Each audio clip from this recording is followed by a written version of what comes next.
5ই August 2024 ছাত্র জনতার গণ অভ্যুত্থানের মুখে প্রধানমন্ত্রীর পদ থেকে পদত্যাগ করে দেশ ছেড়ে ভারতে আশ্রয় নেন আওয়ামী লীগের সভানেত্রী শেখ হাসিনা। দেশের এমন ক্রান্তি লগ্নে সরকার পরিচালনার দায়িত্ব গ্রহণ করে প্রফেসর ডক্টর মোহাম্মদ ইউনূসের নেতৃত্বাধীন অন্তর্বর্তীকালীন সরকার। দীর্ঘ স্বৈর শাসনে ভেঙে পড়া দেশের প্রতিষ্ঠানগুলো, ধ্বংসপ্রায় আইন শৃঙ্খলা ও বিচার ব্যবস্থা, অন্তর্বর্তীকালীন সরকারের হাত ধরেই সংস্কারের স্বপ্ন বুনছে দেশের সাধারণ জনতা। এই সময়ের মধ্যে অনেক বিষয়ে বিচক্ষণতার সঙ্গে উদ্যোগ নেওয়া হয়েছে সরকারের পক্ষ থেকে।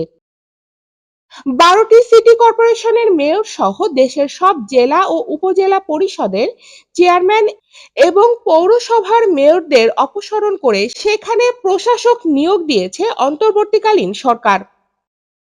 সংবিধান সহ রাষ্ট্রের গুরুত্বপূর্ণ 6টি প্রতিষ্ঠান ও সংস্থা সংস্কারে কমিশন গঠন করেছে অন্তর্বর্তীকালীন সরকার। এর মধ্যে নির্বাচন ব্যবস্থা, পুলিশ প্রশাসন, বিচার বিভাগ, দুর্নীতি দমন সংস্কার, জনপ্রশাসন এবং সংবিধান। দায়িত্ব গ্রহণের পর 2 মাসে প্রশাসনে ব্যাপক শুদ্ধি অভিযান চালিয়েছে।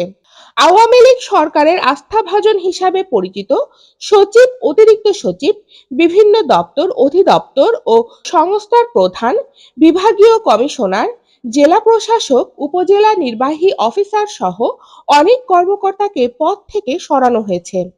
এর মধ্যে কাউকে বাধ্যতামূলক অবসর, কাউকে চুক্তি বাতিল এবং কাউকে বদলি করা হয়েছে। একই সঙ্গে এইসব পদে নিয়োগের ক্ষেত্রে অতীতের বঞ্চিতদের বিবেচনা করা হয়েছে। বর্তমান সরকারের 2 মাস পূর্ণ হলেও অনেক পুলিশ সদস্য এখনো কাজে ফেরেননি। আবার অনেক সমালোচিত পুলিশ সদস্যকেও গ্রেফতার করা যায়নি। স্বরাষ্ট্র মন্ত্রণালয়ের সূত্রে জানা যায়, আওয়ামী লীগ সরকারের আমলে পুলিশের রাজনৈতিক ভূমিকা ও ব্যাপক দমন-পীড়নে যেসব পুলিশ কর্মকর্তা নেতৃত্ব দিয়েছেন, তাদের অনেককেই বাধ্যতামূলক অবসরে পাঠানো হয়েছে, অনেককে গ্রেফতারও করা হয়েছে। তবে অভিযুক্ত অনেক পুলিশ কর্মকর্তাই গ্রেফতারের ভয়ে চাকরিতে যোগ দেননি, পলাতক রয়েছে। গ্রেফতার হয়েছেন আওয়ামী লীগ সরকারের মন্ত্রী, প্রতিমন্ত্রী, এমপি এবং আইন শৃঙ্খলা বাহিনীর দাপুটে বহু কর্মকর্তা। তাদের কেউ এখন কারাগারে আছেন, কেউ আছেন রিমান্ডে।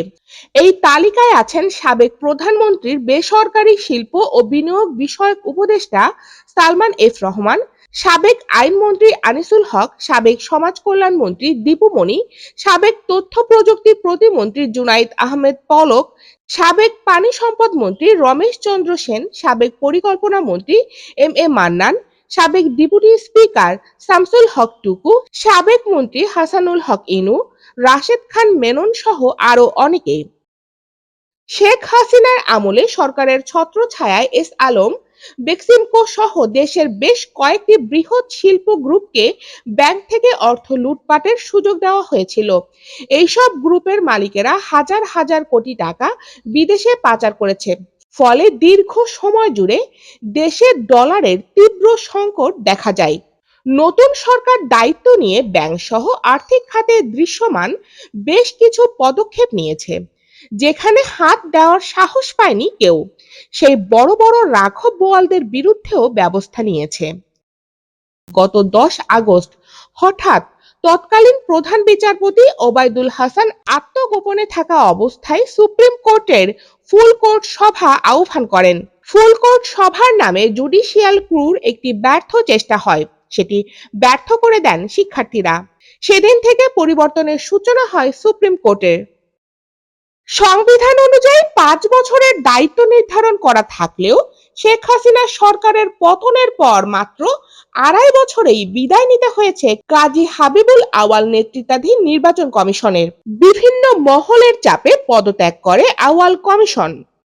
দীর্ঘদিনের জঞ্জাল, দুর্নীতি, অব্যবস্থাপনা চাপিয়ে মানুষের চাহিদা পূরণে দৃশ্যমান কিছু করার জন্য 2 মাস যদিও খুব অল্প সময়, তবুও জনগণের আস্থা অর্জনের জন্য এই সরকার দৃশ্যমান পদক্ষেপ নিয়ে কাজ করে যাবে, এমনটাই প্রত্যাশা সাধারণ মানুষের।